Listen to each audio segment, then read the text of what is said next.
हामी चाहिँ अब पाइथन डाउनलोड गर्छौँ। त्यसको लागि चाहिँ एउटा ब्राउजर क्रोम ओपन गऱ्यौँ होइन, एउटा ब्राउजर ओपन गऱ्यौँ।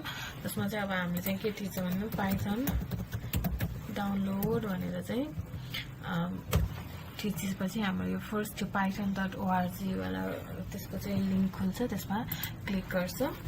अनि त्यो क्लिक गरिसकेपछि अब यता हाम्रो चाहिँ हाम्रो विन्डोजको लागि डाउनलोड गर्न लागेको हाम्रो चाहिँ यहाँ फर्स्टमै दिएको छ डाउनलोड पाइथन। अब यो चाहिँ 3.1 भर्जनको हो। यसमा चाहिँ हामीले क्लिक गर्छौँ। त्यसपछि अब हाम्रो चाहिँ यहाँ तल पाइथन चाहिँ डाउनलोड हुँदैछ। हाम्रो पाइथन चाहिँ अब डाउनलोड भइसकेको छ। अनि अब यसमा हामी क्लिक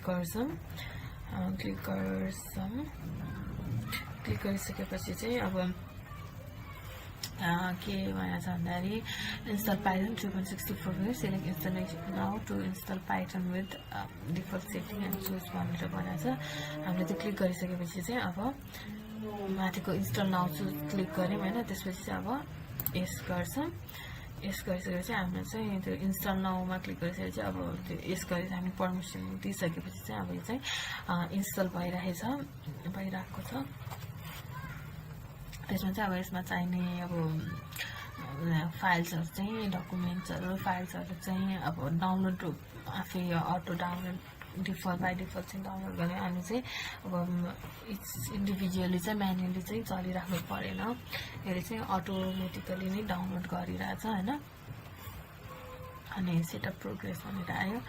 त्यसपछि अब हाम्रो चाहिँ लिनक्सको चाहिँ अब पाइथनको चाहिँ अब डिफ्रेन्ट भर्जनहरू छ। जस्तै अब विन्डोजको लागि भयो विन्डोजको लागि छ, अब लिनक्सको लागि भयो लिनक्सको लागि छ, त्यस्तै म्याकको लागि भयो म्याकको, त्यस्तो डिफ्रेन्ट उसको लागि चाहिँ डिफ्रेन्ट छ होइन। अब यसमा चाहिँ के भन्दा सेटअप वाज सक्सेसफुल भन्यो।